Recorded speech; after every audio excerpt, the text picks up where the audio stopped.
Hai kalian, aku Fahmi. Hari ini aku ingin baca bab 1 yang bertajuk Dipaksa Menikah dari novel Dipaksa Menikahi CEO Kejam.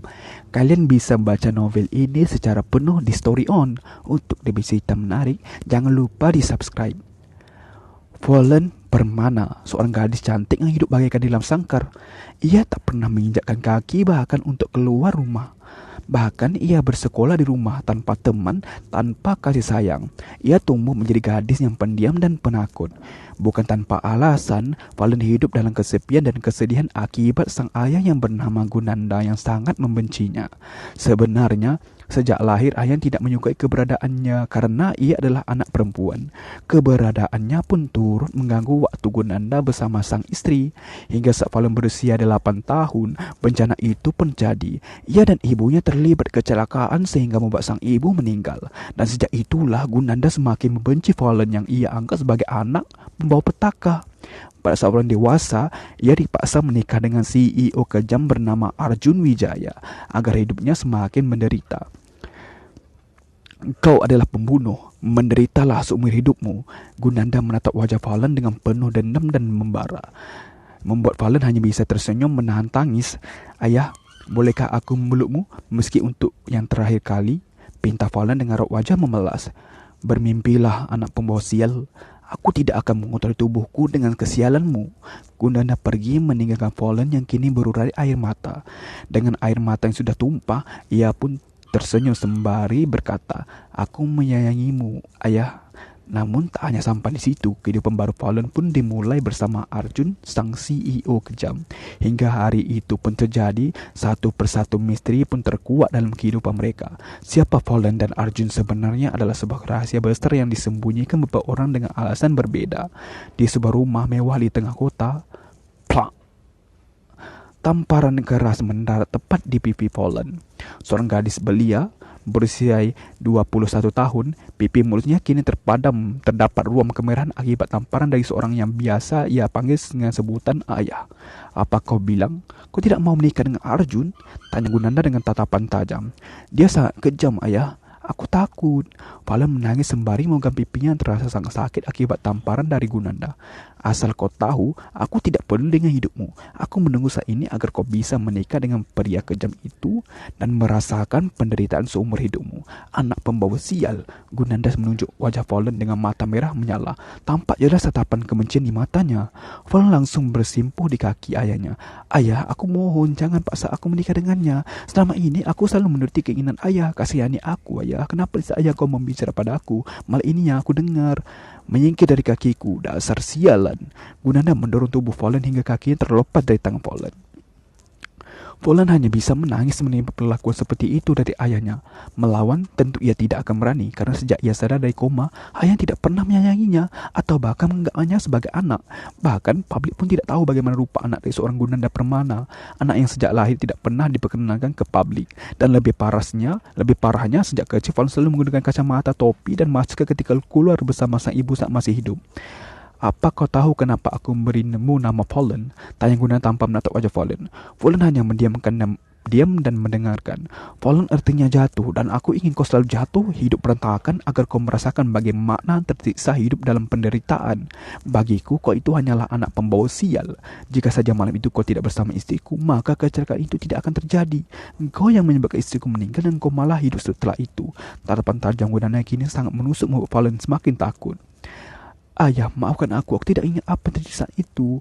Aku masih kecil, aku bahkan kehilangan ingatan setelahnya. Valen menatap sembari memohon. Harusnya engkau tidak hanya kehilangan ingatan, harusnya engkau kehilangan nyawa sekalian. Mendengar ucapan Gunanda, Valen hanya bisa terdiam. Ia dapat mengerti pasti rasa cinta ayahnya pada ibunya sangat besar. Apa engkau masih menolak? Dengan beratnya Valen mengeleng. Aku akan menuruti keinginan ayah. Bagus, kalian akan segera menikah. Lebih cepat kau keluar dari rumah ini, itu akan lebih baik. Gunanda melangkah meninggalkan Valen yang masih bersimpuh di atas ruang keluarga. Kakinya terasa berat untuk berdiri. Ia kembali mengingat pelakuan ayahnya setelah ia sadar dari koma. Begitu membuka mata, ia melihat tatapan kebencian di wajah ayahnya. Dan sejak itu ayahnya tidak pernah mau berbicara dengannya kecuali hari ini. Hanya untuk maksanya menikah dengan seorang Arjun Wijaya, seorang CEO yang terkenal akan kekejamannya. Seorang pelayan sudah berumur datang menghampirinya lalu memeluknya dan ikut menangis. Dialah Fatimah, seorang pelayan yang menyayangi Faulan sejak kecil seperti anaknya sendiri. Ketika Faulan bersedih, dialah yang selalu ada untuk Faulan. Bibi Fatimah. Faulan menangis di pelukan pelayannya itu. Bersabarlah Nona, semua ini ujian untuk Nona. Bibi akan selalu menyayangi Nona. Fatimah mengusap pelan kepala Faulan. Tampak jelas bahawa ia sangat menyayangi Faulan. Kenapa semua ini terjadi padaku? Bi, aku pun tidak ingin hidup seperti ini. Aku tidak ingin kehilangan ibuku. Aku tidak ingin mengalami kecelakaan seperti itu. Tapi kenapa semua harus terjadi? Faulan mengeluarkan semua keluar kesahnya. Allah tidak akan menguji melebihi kemampuan umatnya, Nona. Jalani semua ini dengan ikhlas. Bibi yakin Nona akan mampu melewatinya. Setelah lama bertangis-tangisan, ayah Faulan pergi ke kamarnya. Di sana ia mengambil sebuah bingkai kecil berisi foto ibunya lalu menangis. Bu, kenapa ayah tidak pernah menyayangiku? Kenapa, Bu? Jika saja waktu dapat diputar ulang, pasti aku tidak akan menderita seperti ini. Aku ingin sekali saja ayah menyayangiku. Kenapa rasanya itu sulit sekali, Bu? Faulan mengusap air matanya yang membasahi foto ibu dengan air mata yang masih mengalir. Akhirnya ia pun tertidur. Di sebuah rumah mewah di kota yang sama, seorang pria tampan yang berwajah datar sedang menatap sebuah foto.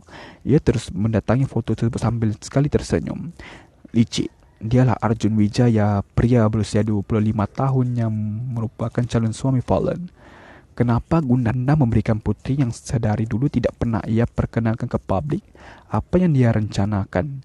Gumamnya sambil terus memendangi foto yang adalah foto Faulan. Hei, aku sudah bertanya, seharusnya kau menjawabku, Jin, ucap Arjun tanpa menoleh. Apa yang Tuan putuskan, saya yakin itu adalah hal yang tepat, ucap Jim yang merupakan asisten pribadi Arjun. Bukan itu yang aku ingin dengar. Apa kau ingin aku hukum cambuk lagi? Kini Arjun mulai ke asisten pribadinya itu. Saya rasa Tuan Gunanda ingin melihat putrinya menikah. Menikah atau menderita? Tanya Arjun kurang puas.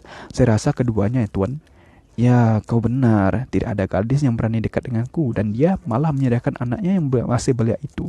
Lihat saja, aku akan membuat hidup gadis itu menderita karena aku tidak percaya pada wanita. Arjun menatap tajam ke foto Faulan.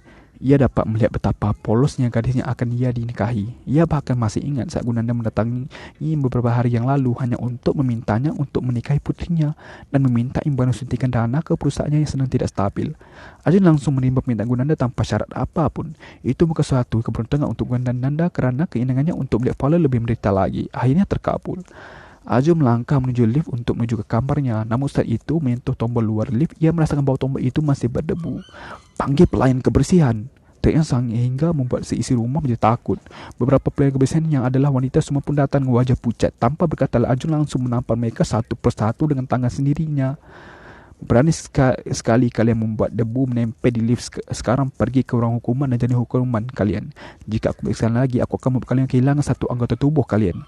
Arjun melangkah masuk ke dalam lift sementara Jim hanya mengantar sampai depan lift. Hukuman apa yang mereka terima? Itulah hukuman cambuk. Sebagaimana telah disepakati saat mereka melamar kerja. Mereka harus mendatangi surat yang menyatakan bahawa mereka siap menerima sanksi dan hukuman dari Arjun apapun itu. Meski menyakiti tubuh mereka, karena bekerja pada Arjun artinya menyerahkan diri mereka pada CEO kejam itu.